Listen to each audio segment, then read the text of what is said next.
অবশেষে গ্রেপ্তার হয়েছেন জাকাত নিয়ে গুরুত্বপূর্ণ মন্তব্য করা নীলুফা মনি চৌধুরী। এদিকে জাকাত নিয়ে গুরুত্বপূর্ণ মন্তব্য করে কঠিনভাবে ফেসে গেলেন নীলুফা মনি চৌধুরী।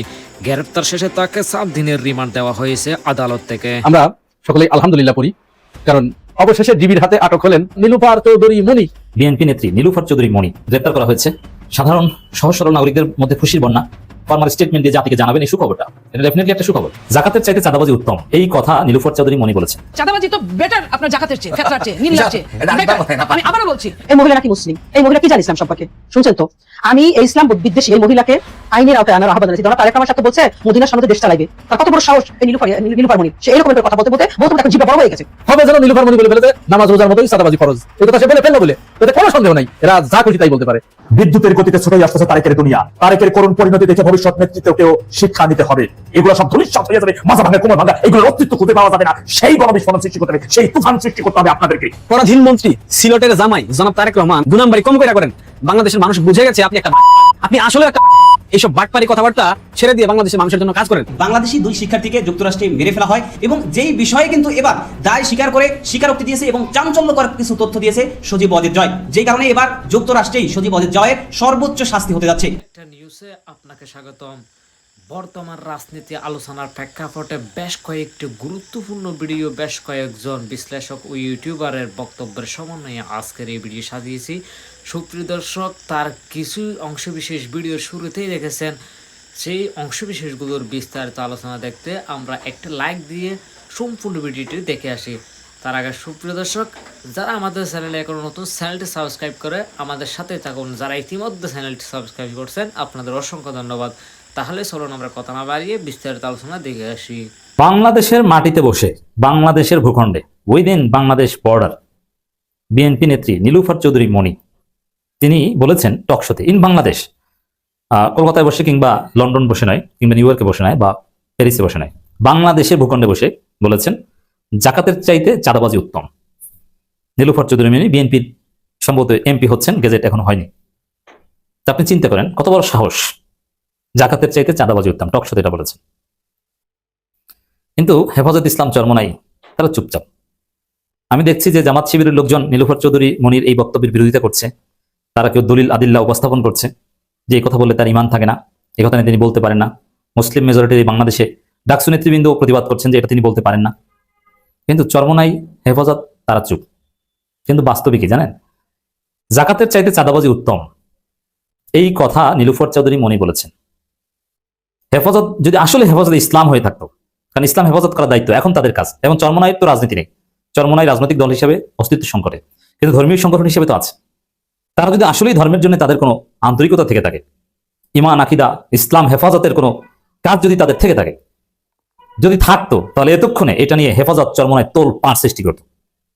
নীলুফার চৌধুরী মনির এই বক্তব্যের ফলে নীলুফার চৌধুরী মনিকে বোরখা পরিয়ে বায়তুল মোকাররমে নিয়ে আলাদা রুমে তিনি বসবেন, বায়তুল মোকাররমের খতিব আলাদা রুমে থাকবেন, তারপরে তিনি তওবা করবেন এবং সেটা প্রেস রিলিজ দিবেন।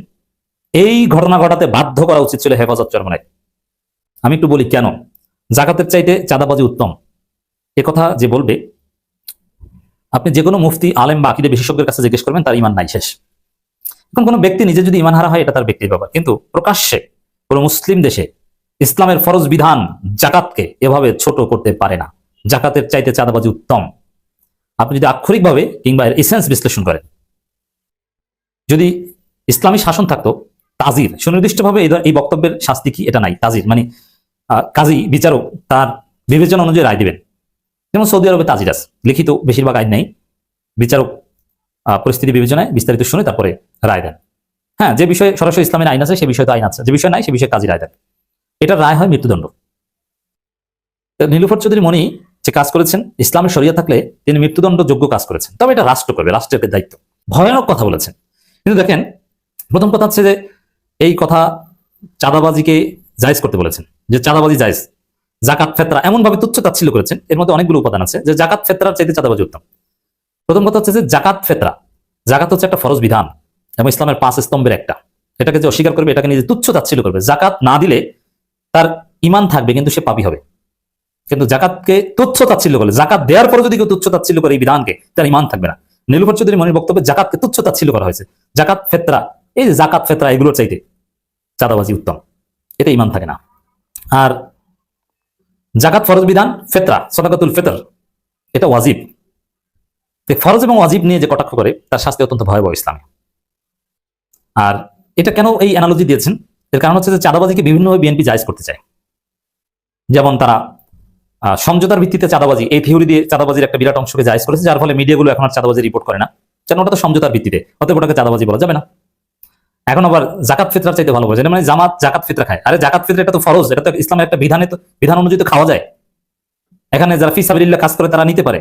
জাকাত আদায়ের খাত আছে, মাসারিফুজ জাকাত 8টা, সে 8টা খাতের মধ্যে যদি পরে সে জাকাত নিবেই, খাবেই।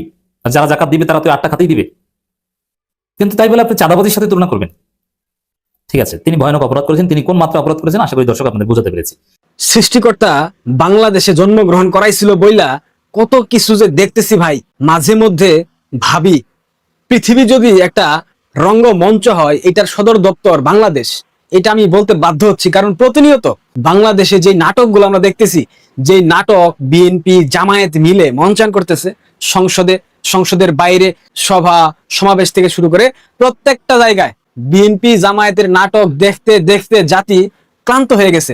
বাংলাদেশে নানামুখী সংকট চলতেছে, চিকিৎসায় সমস্যা, হামের টিকা নাই, কুকুরের ভ্যাকসিন নাই, বিড়ালের ভ্যাকসিন নাই, আইসিইউর সংকট, সিসিইউর সংকট, তেল নাই, গ্যাস নাই, বিদ্যুৎ নাই, সেচের অভাবে বাংলাদেশের মানুষ অর্থাৎ কৃষকরা তাদের জমিতে পানি দিতে পারে না, অতিবৃষ্টিতে অনেক এলাকার ফসল তলিয়ে গেছে।